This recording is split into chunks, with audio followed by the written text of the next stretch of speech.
Okay, so these struts that you get from Hobbyking have scissors on the back or front, however you want to set it up.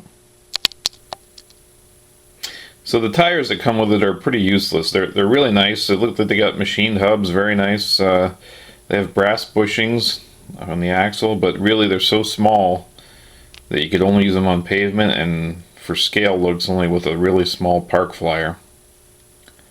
But they are pretty nice. In the bottom of the strut there's a little set screw that holds the axle.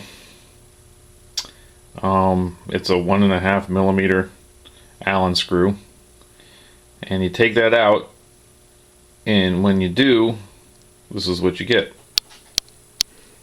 Okay, so with the stock axle removed, the size of that hole right there is 5 millimeters, and the thickness of the end is 6 millimeters.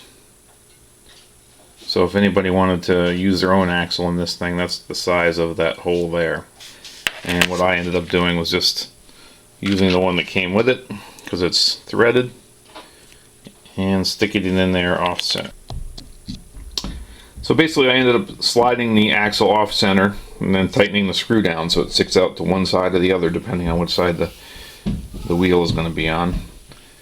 And then I went ahead and I found some extra hardware I had laying around, found a 3 millimeter screw that was long enough to go through the wheels I have, and basically just screw right in there and hold the wheel on. So as you can see, it has a pretty stiff spring action. There's a little bit of play in the scissors, but honestly that doesn't mean anything because they're just there for looks. If you notice just above them there's a small guide screw that rides in a little groove, and that's what limits the travel of the piston and also keeps it from rotating left or right. So really the scissors are just there for looks. Now I did notice on the opposite side from the scissors there's 2 more threaded holes. I guess technically if you wanted to, you could probably remove the screws that hold the scissor on and unscrew these little supports and flip them around the other side, or if you wanted to steal them off another set of gear, make like a double scissor if you wanted to and screw them in on the other side. I haven't tried it, but that's what it looks like those holes are. You'll see in a few minutes what I ended up doing with the 2 holes. So the hole in the top is made for a 3 millimeter gear wire. It's held onto the wire with 2 set screws in the front and 2 in the back, so it's got 4 screws holding it on. What I found out is when you compress the piston inside, with the piston all the way up, you have about, from the top to the top of the piston is about 21 millimeters. So I went with 15 millimeters of my wire into the oleo strut there. That way I didn't have to worry about it hitting the piston when it came up. And it also gives me, I figure the more you can have sticking in there the better for support. So basically I'm going to cut off the current one deep enough so that it goes into the new oleo strut.